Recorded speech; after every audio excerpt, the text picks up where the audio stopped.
two key parenting practices are protecting the home environment and modeling. Protecting the home environment simply means if it doesn't support health, don't bring it in the home. Go out and have a treat, sweet once in a while, maybe ice cream on the weekend, and make it a celebration. But remember, you can say no once to your kids when they're asking you for the gallon of ice cream in the supermarket, or you can try to say no every night when they're nagging you for it if it's sitting in the freezer. And the other key parenting practice is modeling. Simply put, if you do it, they'll do it. But the opposite is also true. If you don't do it, they won't do it. So modeling is an opportunity for parents to encourage their children to acquire healthy eating habits without actually doing anything to them. And in the process, the parents benefit as well. For many years, professional health organizations have recommended a low-fat diet under the belief that fat has the most number of calories, which is true, per gram or per ounce. And thus, if we get rid of fat, it'll be easier to cut down on calories. Though that notion seems to make sense, it didn't work out very well in practice. Because with cutting back on all fat calories, people tend to overconsume carbohydrates. And that can lead to swings in blood sugar that lead to excessive hunger, overeating, and weight gain. So instead, we're using an alternative approach that's focused on the quality of the fats and the quality of the carbohydrate. And in this case, it involves a concept called the glycemic index. That's a technical term that describes how blood sugar changes after a meal. Surprising to many parents in our program is that meals made up of starchy foods, white bread, white rice, potato products, when refined, can raise blood sugar just as much as an equivalent amount of table sugar. So we encourage families to not give up refined carbohydrates, but to cut back and instead focus on fruits, vegetables, beans, and grain products in their least processed state. One example might be stone ground bread rather than a highly processed white bread, or old-fashioned oatmeal rather than instant oatmeal. These foods keep blood sugar under good control, thereby decreasing hunger and making it much easier to stay on a diet over the long term. Our first food pyramid, that put out by the USDA in the 1980s, was very much focused on decreasing fat and increasing carbohydrates of all kinds. It was a well-intentioned effort that I think backfired in important ways because it didn't recognize that fats differ in their quality. Some fats are actually not just tasty, but very healthy and lower risk for heart disease and diabetes.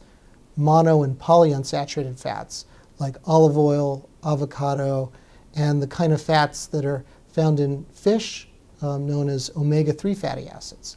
Very healthful.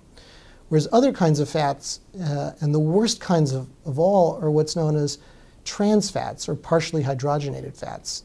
These are the closest thing to poison in the food supply and should be avoided almost entirely.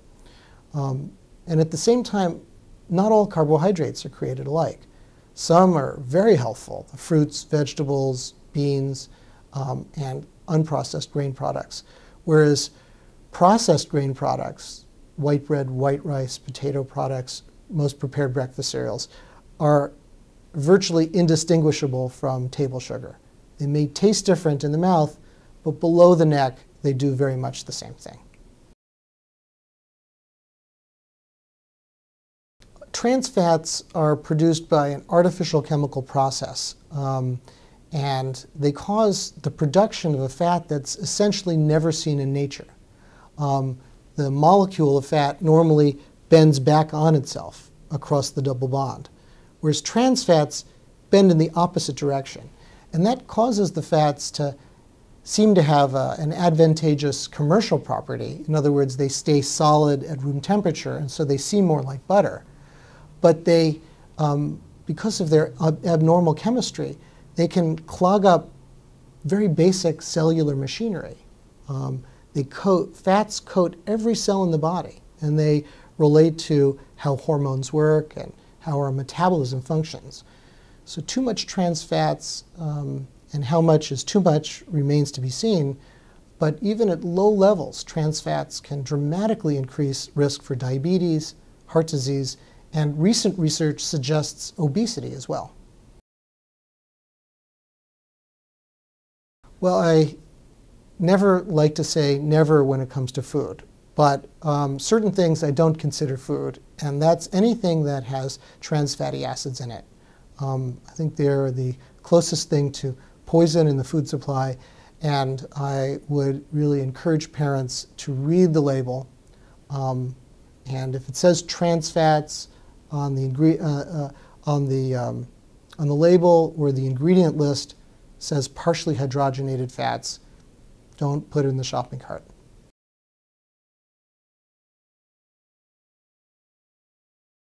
Number one, substantially reduce, or better yet, eliminate all sugar-sweetened beverages, and limit 100% fruit juice to 1 8-ounce cup a day. Number two, serve fruits or vegetables at every meal and every snack.